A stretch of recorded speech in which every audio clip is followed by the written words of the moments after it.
My name is Johnny, and this is my story on how I went from starting a window cleaning business with just $150 to now running a business that does $400,000 per month. I went from sleeping in literal motels as a kid to now living on the Las Vegas Strip with this crazy view and eating at the nicest restaurants in town 3 to 4 times a week, and have actually now retired my single mom through the skills I've built in the last 5 years. And in this video, I'm gonna open up and share with you guys something I've never shared before, which is my whole journey from literally growing up to now and everything in between. So growing up, I had my mom and my dad, and I was born in Corona, California. And growing up, my mom and dad never had the best relationship. They would always be breaking up and getting back together, and I would be living with my dad sometimes, with my mom sometimes.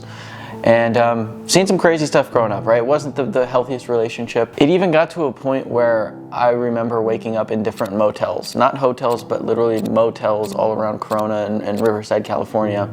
I specifically remember having my 5th birthday and waking up and them saying, "Oh, son, like it's your birthday." And I specifically remember being in some grungy motel to give perspective into like how bad things were getting. And this went on for a long period of time. Things weren't going the best financially, and so what had happened was I was living with my mom at the time, and she had my aunt watching me, and my dad came over to my aunt's house and basically told her, "Hey, I've already talked to his mom, and she said I can take him." And so what he did was essentially kidnap me, because my mom never gave him permission, and he took me all the way up on this long road trip to Idaho. And I ended up living in Idaho with my dad for the next 9 months. Now, my dad's no longer with me. He ended up passing away my sophomore year of high school, but he passed away from liver cancer.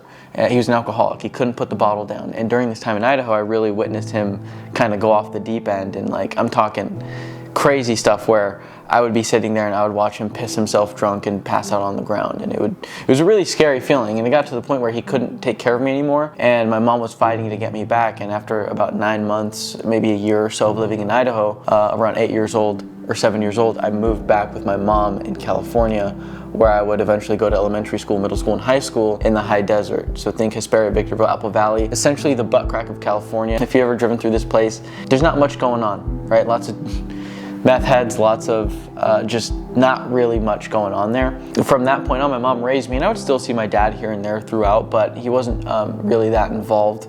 And I think it got to a point where my mom got me back, and she didn't want to do anything to have to lose me again.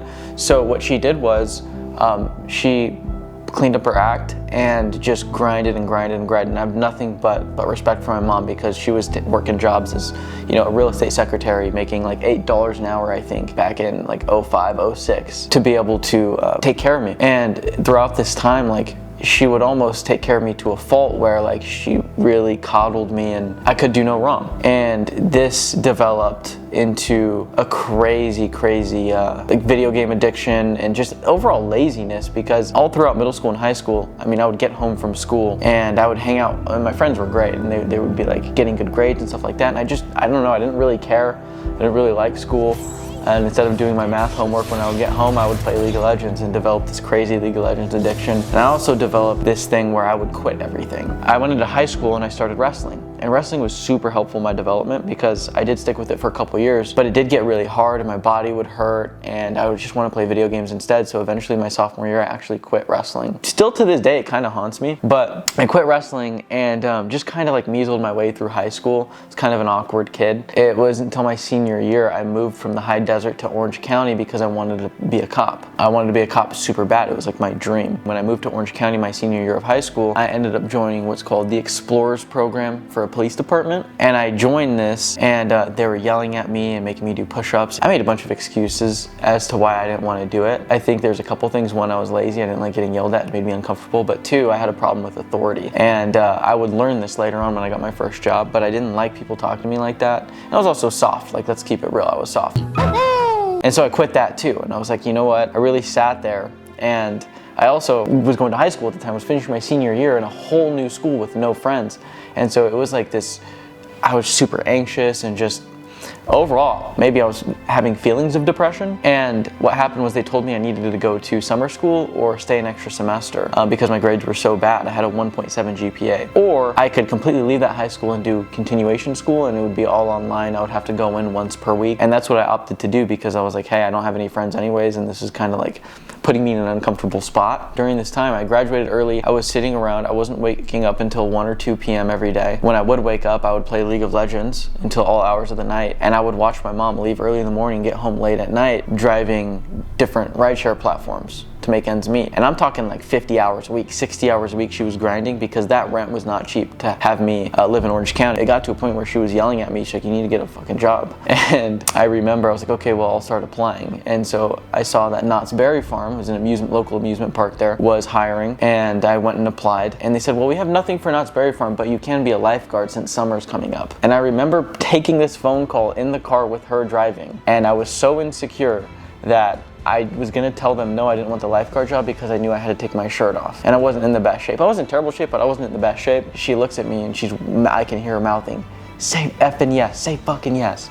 And so I'm like, okay, yeah, I'll take it. And so I ended up getting this lifeguard job, and I'm so thankful for her for doing that because I got this job as a lifeguard, and it was honestly super fun. I got my first paycheck, and it was like $400 or $800 or something. I was making like $12 an hour, working 40 hours a week. My car payment, it was $460 a month. And so I remember I was like, wait, so I have to work 2 weeks just to make this car payment. This makes no sense. And I'm over here telling my mom, hey, like it just feels like I'm working to pay for this car payment and to help you out with some bills. And she's like, yeah, welcome to the real world. And so I'm like, okay, there's gotta be a better way. There's gotta be a better way than this. What happened was this was my first experience with management and having people tell me what to do in a job. And the managers I had at the water park, in my opinion, were frankly incompetent and would just talk to me very disrespectfully. It made me not want to work there again the next year. So what I did was I looked up how to start a business. And I thought you needed a business degree to start a business. Come to find out you didn't. And so I was like, oh, I could just start a business. So once I was all done with this lifeguarding job, I got offered from someone that I had met at the lifeguarding job to go work at this ice cream shop at nights. And I was like, that's easy enough, you know. I kind of ran the store on my own. There was no like manager breathing down my neck. So it was pretty chill. I took this ice cream job making the same amount of money working at night. And with this new information, I took that and I went to my best friend Sergio. And I said, hey dude, did you know you didn't need a degree to start a business? And we're about 19 at the time, going into our sophomore years of college. And I'm in community college at the time. And he's like, oh, I didn't know that either. Let's start a business. And so I'm not gonna get into all the details of how we started that window cleaning business. There's multiple videos we've made on what we did and the nitty gritty details on how we built and scaled that business. But essentially, he gave me I gave him $75, he put in $75, and we ordered our first initial supplies for a window cleaning business. And we started going door to door, knocking on doors. Eventually, we started to learn some skills. And as we started to learn these skills of, actually cleaning windows, selling, marketing, hiring, we slowly built this business. And what we were doing was, with this business, we had to buy trucks and equipment and staff the trucks in order for us to not actually clean the windows ourselves. And when we were starting with $150, we would sell jobs, we would get money into the bank account, and we would capture all the profit because we were the ones doing the work. But in order to fund the trucks and the growth, we had to take all that profit and buy those trucks, which was expensive. And no banks were gonna trust two 19-year-old kids, 20-year-old kids with lines of credit or extending us lines of credit. We were just too new, our credit history was too new. We had to fund all this growth out of the cash flow. And it was really difficult because we would get the bank account to 10K, to 20K, and then we would drain it to buy the next truck and the next thing. But before we knew it, we were at 20K a month, 30K a month, 40K a month, ultimately getting it to 65K a month. It was kind of just repeating the cycle all the way up into 65K a month. And we're like, we can't keep doing this. We're barely making any money and not seeing a return. We had been doing this for 4 years now. So from 2017, we launched the window cleaning business to 2021, we figure out how to run it remotely using contractors instead of W-2 employees. And that kind of changed the game for us. And ultimately what spawned the whole remote cleaning model was by paying contractors instead of employees 50% and having them use their own equipment, their own trucks to go and do the jobs for us. And that instantly changed the game. We were more profitable. We had way more time. We didn't have to manage a bunch of employees. We didn't have to go out in the field and do the work ourselves. And we were only spending 4 to 5 hours a month on the business. So it created more time for us to start scheming up different things. And I was also tweeting about how I was growing and running this window cleaning business remotely. And keep in mind, as I'm tweeting about this and building my following and talking about how we're running this window cleaning business and how we're running it remotely, we're in college this whole time. And I transferred from community college to university by this point. And as we were making the $65,000 a month, it was at about a 25-30% net profit. So we were making okay money. Also during this time, we weren't spending that much time on the window cleaning business. So we were trying to figure out what was the next business to start. We realized that the window cleaning remote thing wasn't gonna work in all areas. And we wanted to be able to create a business teaching people how to do this in any area in the US or Canada. And what we realized was it will work for house cleaning, but we didn't have the experience in house cleaning that we needed to go and confidently provide results, and also a service to say, hey, we're gonna help you build this. So what we did was I tweeted out and I said, hey, I'm going to build this brand new cleaning business for my mom. I'm gonna take it to 30K a month in 90 days. I think it was 20K a month in 90 days. Watch me do this live. At the same time, my mom was still driving rideshare, making ends meet. So I could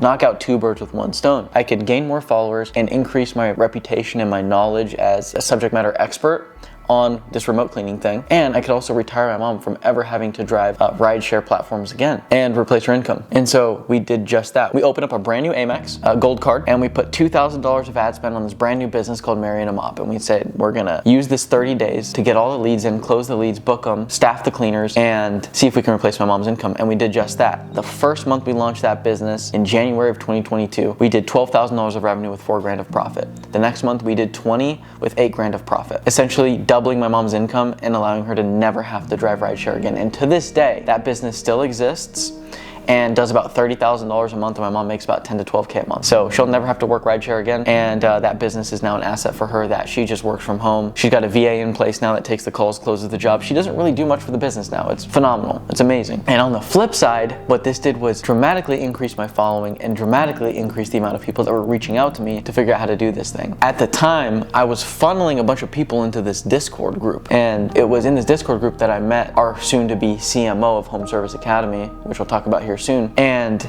he told me about this whole world of, coaching and education businesses, and he told me to read a book called $100 Million Offers. I'm sure a lot of you have heard of $100 Million Offers. If you haven't, I highly recommend you read that book. It changed the game and frankly changed my life, because I read this book and I was like, wow, we could easily launch this, make an offer and a guarantee on starting and scaling a remote cleaning business, and we'll help you do it. And so that's exactly what we did. We said, we're gonna launch this, we're gonna charge $4,200. That's not what it's priced now, but we're gonna charge $4,200, and I'm gonna pre-sell it while Sergio builds the product. I made a couple threads on Twitter, and what I did was I ended up pre-selling 15 packages at $4,200, ultimately generating $50,000 in 2 weeks. $50,000 in 2 weeks. And we saw that come into our bank account, and it was life-changing, because do you know, of all profit, by the way, do you know how many windows we would have to clean to make that? And so we immediately took that and used it as starting capital to fund the growth of this new company, which was called Home Service Academy. It was 2022 at the time, beginning of 2022. And so Sergio and I went balls to the wall and invested into videographers. We invested into sales reps and just infrastructure into this new company to provide the best possible service we possibly could. We used the first 3 months to test, to make sure we could get results in those first 3 months before we actually started turning on paid marketing and actually selling more people. And that's exactly what we did. We got results. And then we reopened it in April and started selling people constantly. This is when, in just 9 months, from April to December of 2022,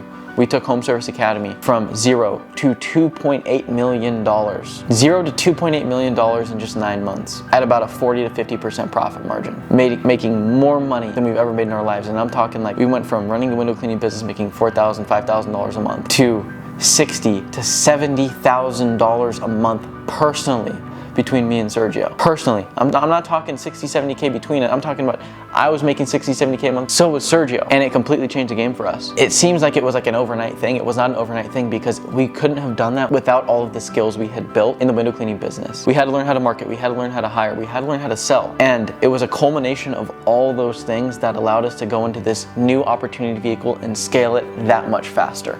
Bring me to now. We now have 23 or 24 full-time employees. We have this big vision of where we want to take it, and we've built a culture that I could have never even dreamed of, and have people who are so bought in to just the vision and the mission of where we want to take Home Service Academy. It's been an amazing ride, and we're 6 years in. And I think a lot of things I've learned throughout this journey have been like, you've got to stick with something for a long period of time. I see way too many people who get into business and think it's going to be an overnight thing, especially when you don't have any skills. It's going to be difficult. It's going to be rough. It is by far the hardest but most rewarding thing I've ever done in my life. And I've done some hard things. I did an ultra marathon that I trained 3 months for, and I finished it. And that was also really rewarding. But like, this game of business is just a game of eating shit over and over and over again. And then maybe 2% of the time you get your wins. But those wins are the best feeling feelings in the world, and it just goes to show, like, the cards I was dealt in life were not the best cards. 9 out of 10 people would fold under the circumstances I was raised in, and it would be very easy for me to sit here and make excuses as for why I'm not where I want to be in life. But I willed this. Sergio and I willed this to fruition, and if I can do it with a 1.7 GPA, not being the smartest guy, anyone watching this can do it too with enough focus and enough effort and a long enough time horizon. Because that's the biggest lesson, is being able to stick with something for such a long period of time. Because it took us 6 years, right? And it's gotten better every single year. And so if you can just stick with it for a long enough period of time, it might not be the same business, it might look a little different. Whatever your goals are, whatever you're trying to achieve, you will make it happen as long as you continue to chip away at it. So that's my story. I hope you got some value out of it. And if you want to know how to start a business, specifically a remote cleaning business, then we're the guys to talk to. Hit subscribe, hit like, let me know what you want to see next. And if you have any questions, drop a comment below. If you feel like I was missing anything or you have questions on the story, you let me know and I'll be happy to answer them. Peace. That was pretty cool stuff, watching it grow. Now it's just amazing. What did anything ever hit you? Did you ever have like a what the hell moment? Like, Well, of course. what was that? My what the tell me hell more. moment was actually, boy, I must have did something wrong in taking some of the games away from him. Making him focus, making him finish college. So yeah, I give myself a little bit of a pat on the back, but really 99% of it is you and how smart you are, and just watching you grow as a man that's been my gift.